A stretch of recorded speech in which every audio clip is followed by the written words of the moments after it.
The interior of the farmhouse was suffocatingly dark and smelled of dust, dry rot, and old secrets. Elias clicked on a heavy-duty flashlight, sweeping the beam across the walls. Faded floral wallpaper peeled off in long, curled strips. The furniture was still there, a dusty sofa, a heavy wooden dining table, a rocking chair, all draped in thick layers of cobwebs. But as Elias moved the beam toward the kitchen, something caught his eye, making his stomach tighten. The dust on the floorboards wasn't even. There were footprints. Not old, faded marks from years ago, but clear, distinct boot prints cutting through the grime. He followed them.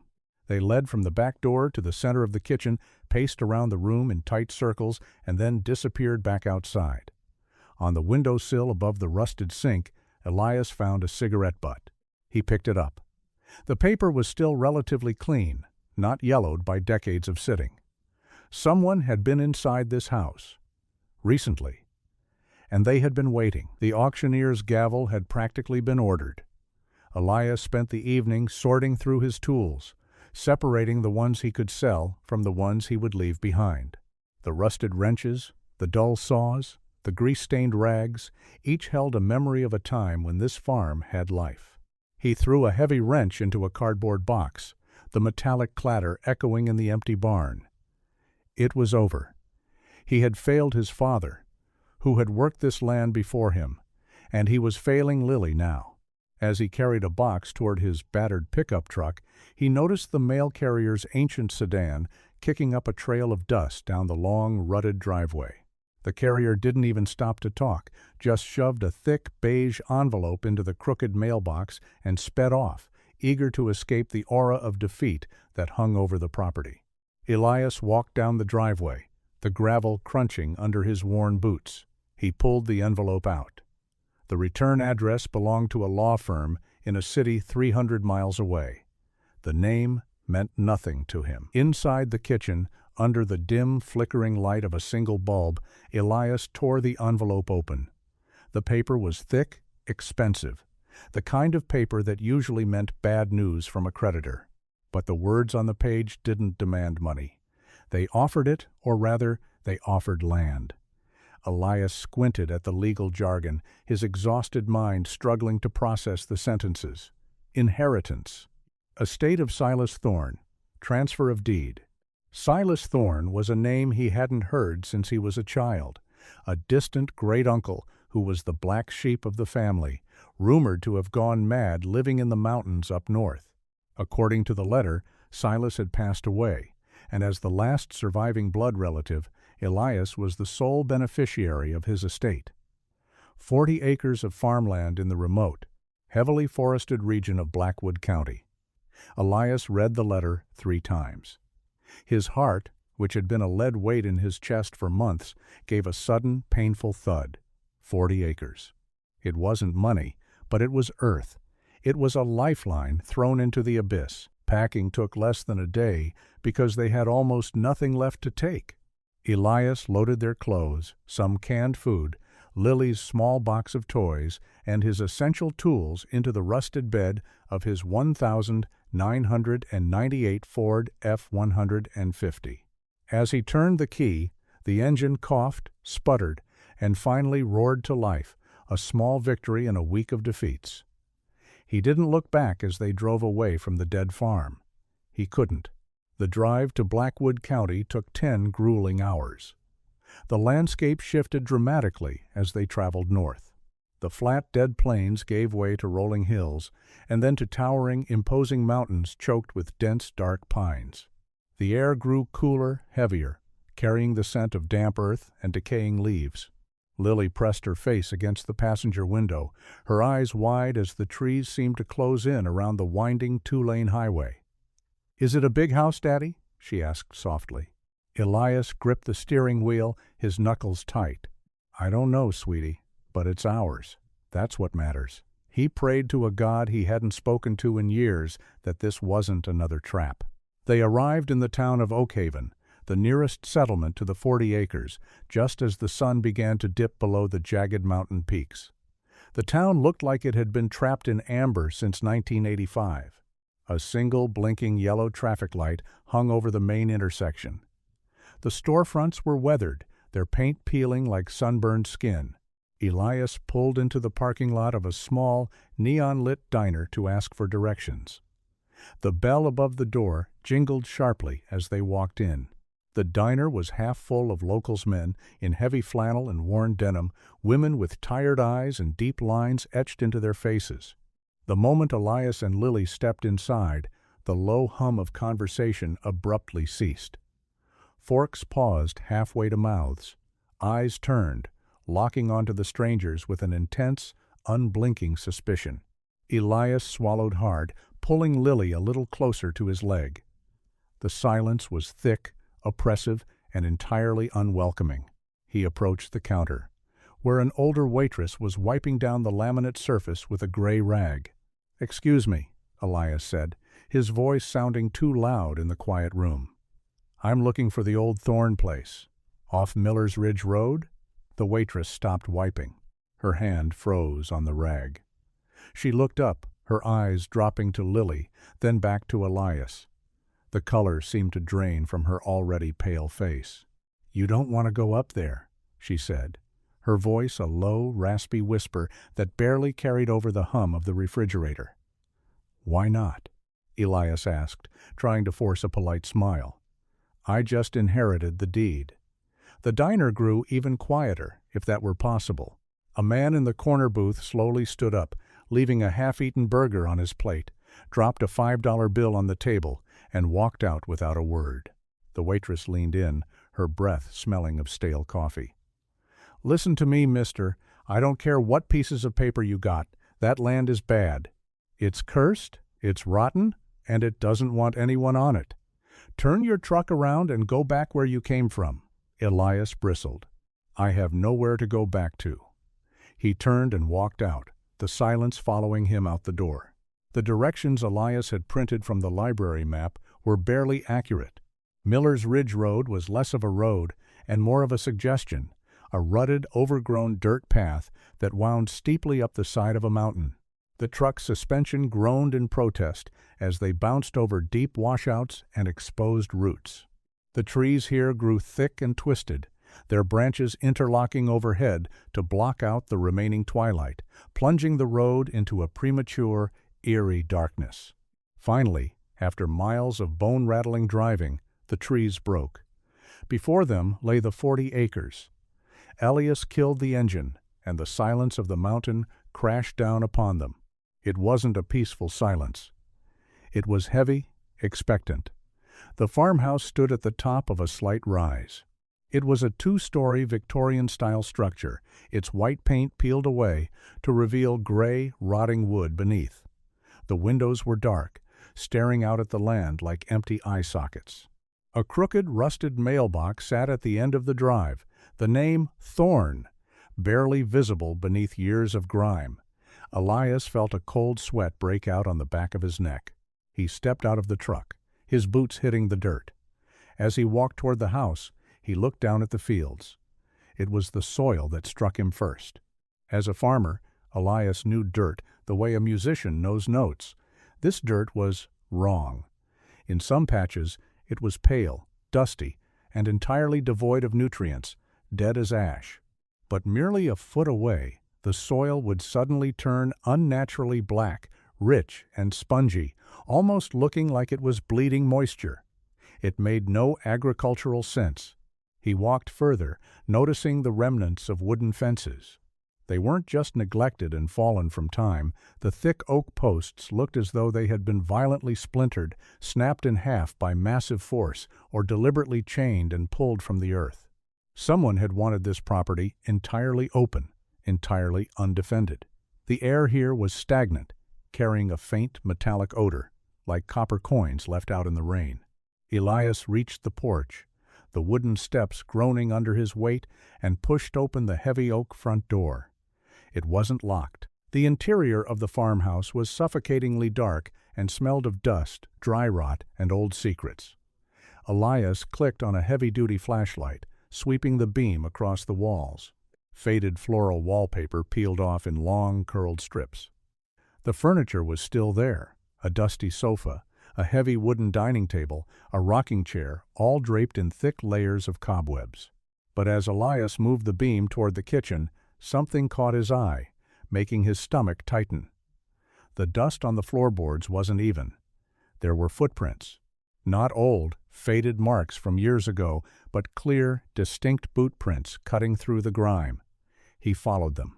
They led from the back door to the center of the kitchen, paced around the room in tight circles, and then disappeared back outside.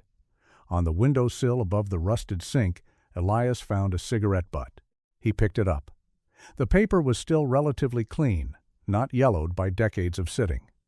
Someone had been inside this house. Recently. And they had been waiting. Night fell like a heavy wool blanket over the mountain. The farmhouse had no electricity, the lines having been severed from the main road years ago. Elias set up a camp lantern on the kitchen table, its harsh white light pushing back the shadows just enough to make a small circle of safety. He had swept a corner of the living room and set up a sleeping bag for Lily, who was already fast asleep, exhausted by the long journey and the terrifying newness of her surroundings.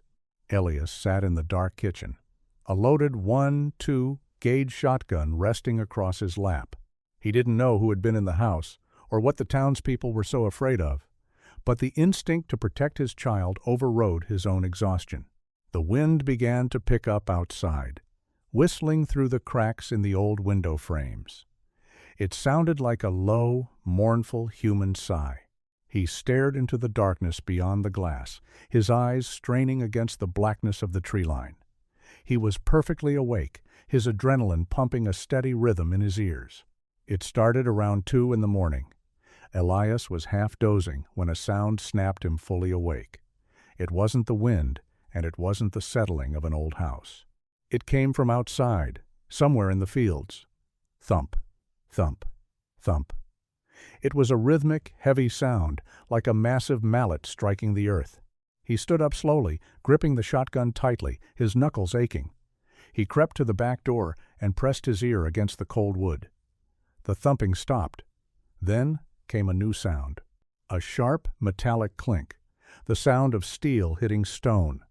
It sounded like someone was digging. Out in the pitch black, in the middle of an abandoned 40-acre plot, Elias considered opening the door, stepping out, and shouting into the dark. But the waitress's warning echoed in his mind.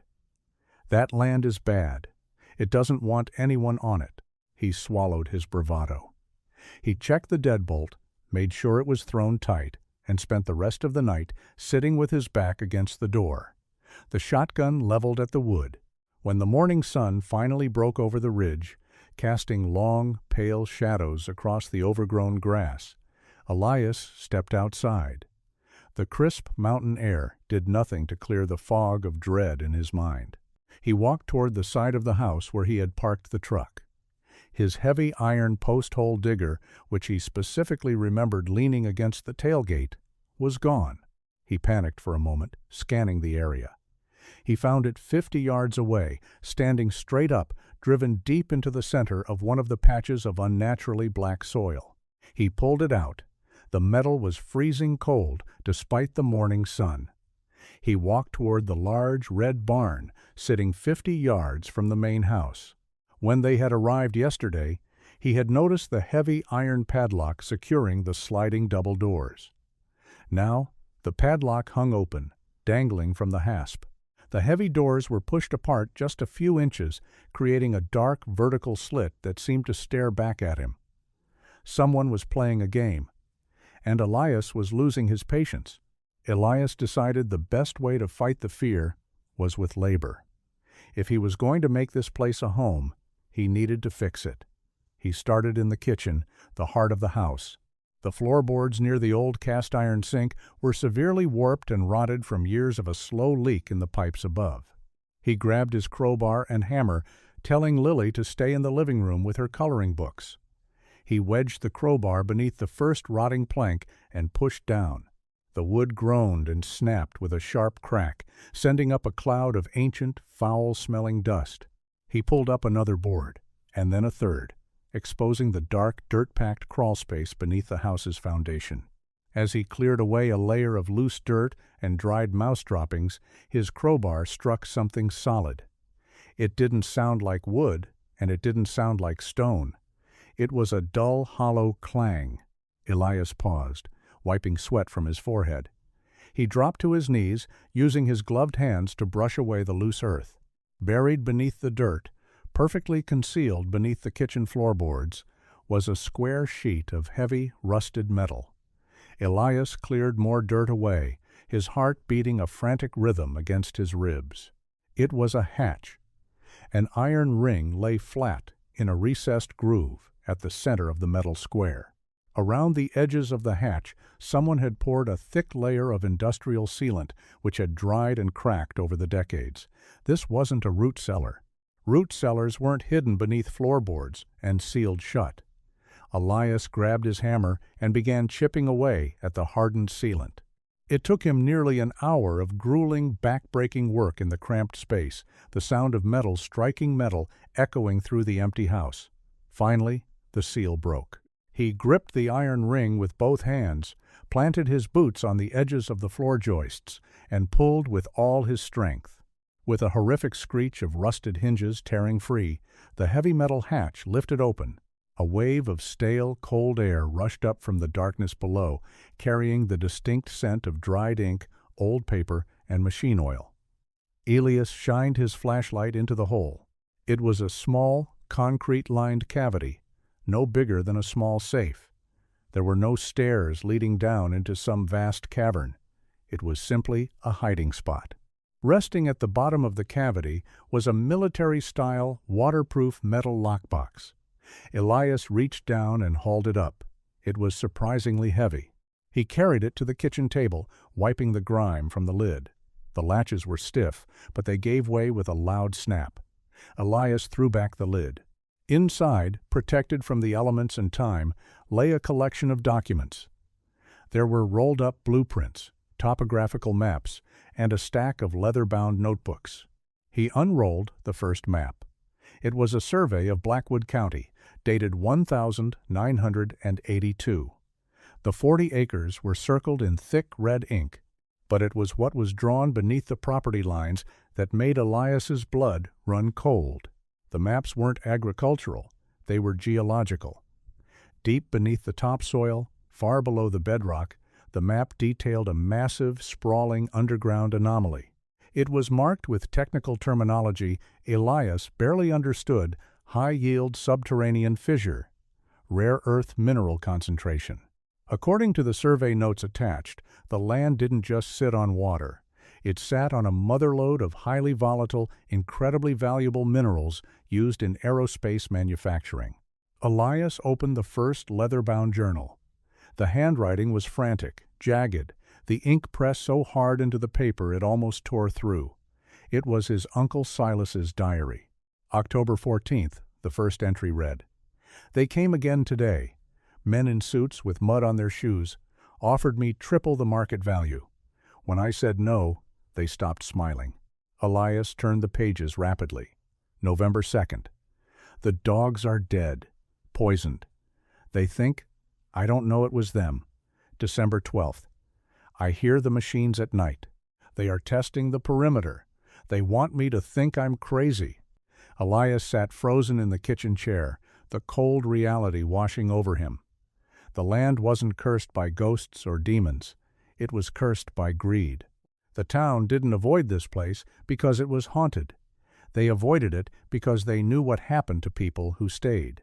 The 40 acres had belonged to a much larger tract of land, all of which had been systematically bought up, bullied away, or foreclosed upon by a shadow corporation known only in the documents as Apex Holdings.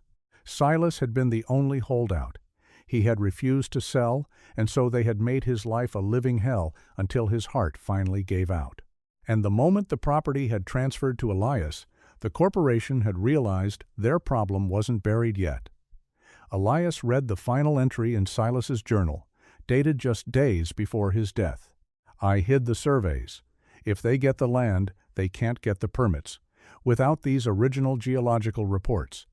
They know I have them. They are coming tonight. If anyone reads this, don't trust the sheriff. Don't trust anyone in Oakhaven. Elias looked up from the journals. The silence of the farmhouse suddenly felt entirely different. It wasn't the silence of abandonment. It was the silence of a hunter waiting for its prey. He understood now why the soil was so strange. They had been illegally drilling and dumping chemical runoff near the property line for years, slowly killing the earth to drive down the value and force Silas out. He understood the footprints in the house. They had been searching for these very documents. The inheritance wasn't a gift. It was a target painted squarely on his back. Elias looked over at Lily, who was fast asleep on the sleeping bag, clutching a stuffed bear. If he sold the land, he might get enough money to start over somewhere else. But he would be letting the men who tormented his uncle, the men who had poisoned this earth, win. He would be running away, just like he had run away from his failures back home. He clenched his jaw. No more running. That evening, the atmosphere shifted. The quiet intimidation tactics ended, and the active siege began. As Elias was chopping firewood near the porch, Lily came out, tugging at his flannel sleeve. "Daddy," she said, her voice trembling. "The tall men are back." Elias dropped the axe and spun around. He followed her pointed finger toward the dense tree line at the edge of the property. Standing just within the shadows of the pines, barely visible in the fading light, were three figures. They weren't moving. They were just standing there, watching the house. Elias felt a surge of primal defensive anger. He marched into the house, grabbed his shotgun, and stepped back out onto the porch. He racked the slide a loud metallic clack-clack that echoed across the valley. "Get off my land!" he roared, his voice tearing at his throat. The figures didn't flinch. They stood in the shadows for a full minute, letting Elias know they weren't afraid of him, before slowly backing away and disappearing into the dark woods. By the second night, the isolation became a weapon forged to break his mind. The power lines, which Elias had hoped to reconnect eventually, were found brutally slashed at the base of the poles down the road, not weathered away, but cut with heavy bolt cutters. His truck, his only means of escaping with Lily, was targeted next. Elias walked out in the freezing morning mist to find all four tires completely flattened, the thick rubber slashed to the rims by a serrated blade. The hood had been popped, and the distributor cap was smashed to pieces. He was trapped. 40 acres of dead earth and dark soil, surrounded by miles of dense forest, with a shadow corporation tightening a noose around his neck. He walked back into the house, his boots heavy as lead. He checked the shotgun shells. He had 12. 12 rounds against men with infinite resources. He spent the afternoon boarding up the first-floor windows with wood pulled from the broken fences. The sun vanished behind the mountains, plunging the farm into a terrifying blackness. Elias lit only one lantern, keeping the flame low, sitting in the center of the living room, with Lily tucked behind the heavy oak dining table. Around 11 p.m., the noises started again. But this time, they weren't distant thuds or metallic clinks in the fields. The sounds were close. Bootsteps on the wooden planks of the wraparound porch. The heavy, deliberate crunch of gravel near the back door. Someone dragged a piece of metal, perhaps a crowbar, along the exterior siding of the house, a slow, agonizing screech that made Lily cover her ears and whimper. Elias aimed the shotgun at the front door, his breathing shallow, his finger hovering over the trigger.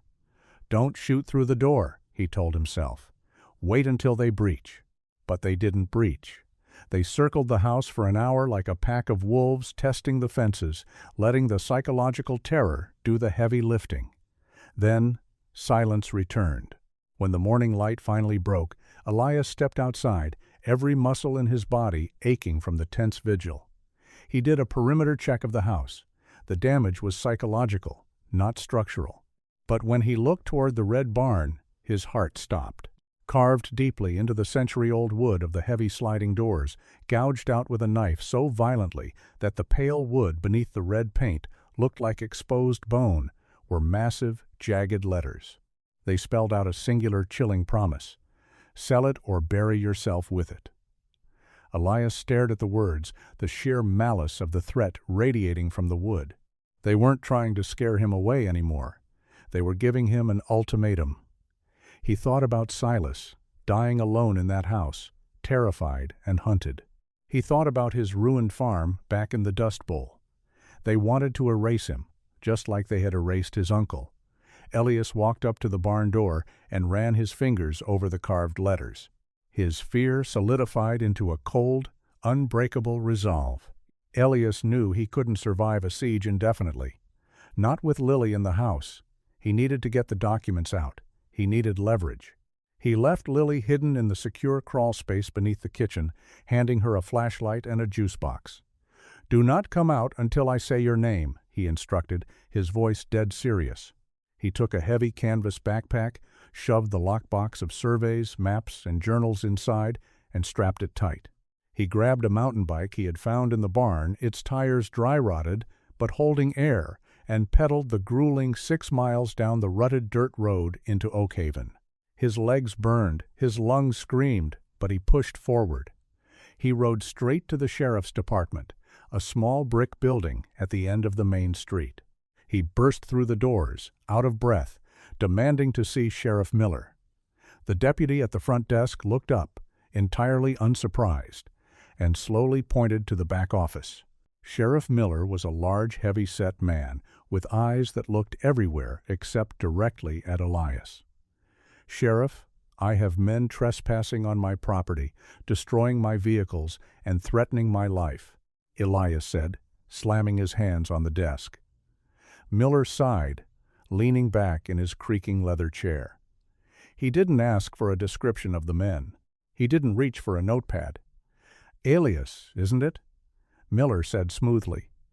"Listen, son, you're not from around here. You don't understand the landscape. That land is a hazard. The county has been looking to condemn it for years.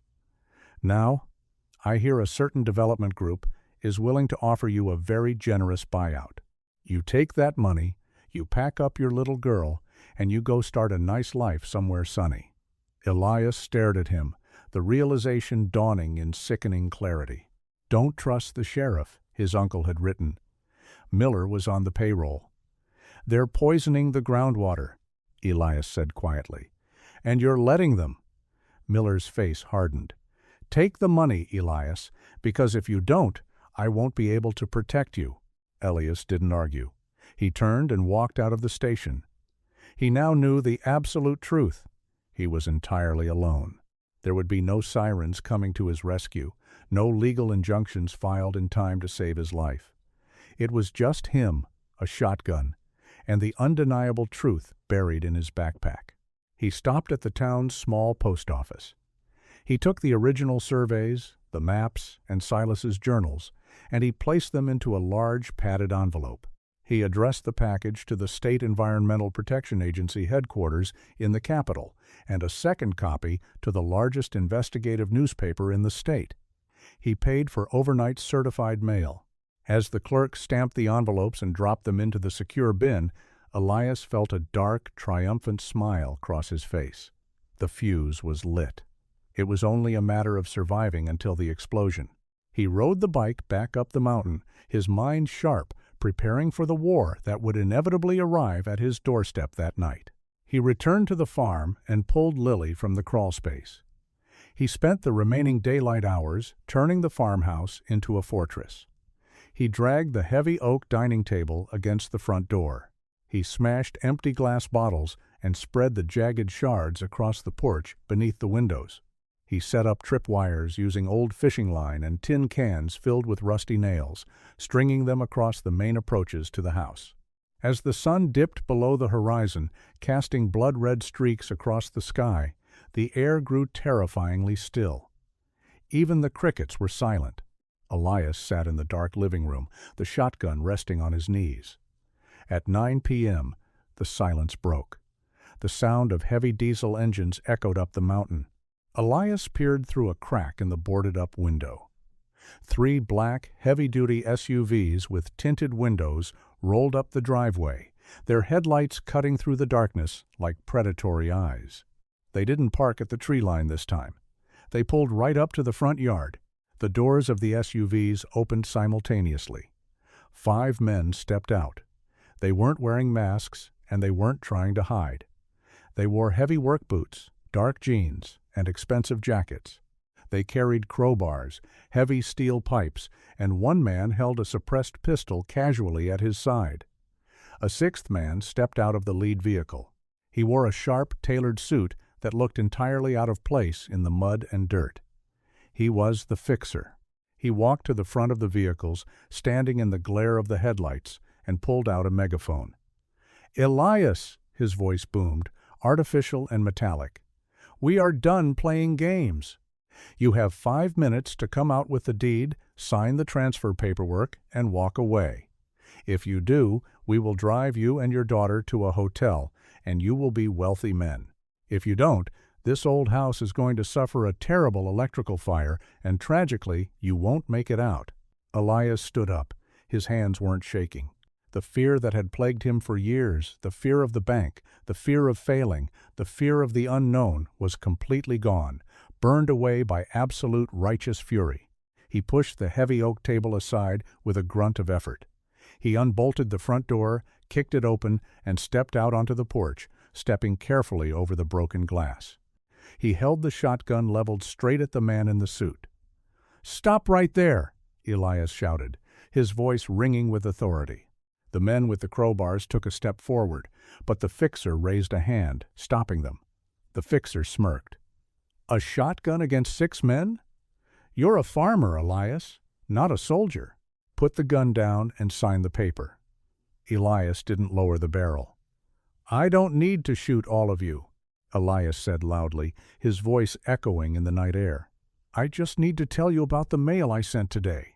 The smirk on the fixer's face faltered slightly. "What are you talking about?"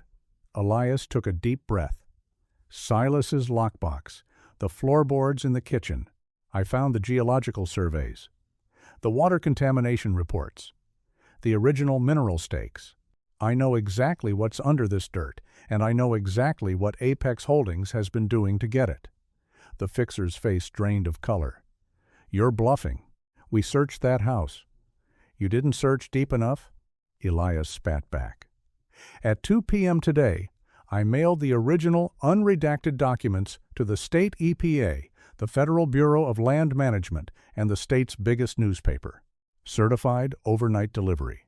By tomorrow afternoon, every environmental lawyer and federal investigator in the state is going to know about the rare earth vein and the illegal chemical dumping you used to force out the locals." The silence that followed was absolute. The men with the crowbars looked at the fixer, uncertainty replacing their bravado. "If you burn this house down," Elias continued, "you're just giving the feds a murder investigation to go along with the corporate espionage. Checkmate." The fixer stared at Elias for a long, agonizing minute. The calculus in his eyes shifted from intimidation to damage control. Killing a stubborn farmer in an accidental fire was one thing. Assassinating a whistleblower right before a federal raid was a completely different level of risk. A risk a shadow corporation would not take. The fixer slowly lowered the megaphone. He turned to his men. "Get in the cars," he ordered quietly.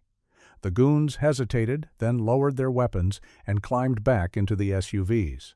The fixer looked at Elias one last time, a look of pure venom, before getting into the passenger seat. The vehicles threw themselves into reverse, tires spinning in the dirt, and sped away down the mountain, their taillights disappearing into the dark trees. Elias stood on the porch for a long time, the shotgun still raised, until the sound of the engines faded completely. The silence returned, but this time it was peaceful. He lowered the gun, went inside, and held Lily tight. Weeks later, the federal vehicles arrived in Oakhaven, badges flashing. Apex Holdings was dismantled, the corrupted sheriff was arrested, and the mineral rights were legally secured in Elias's name.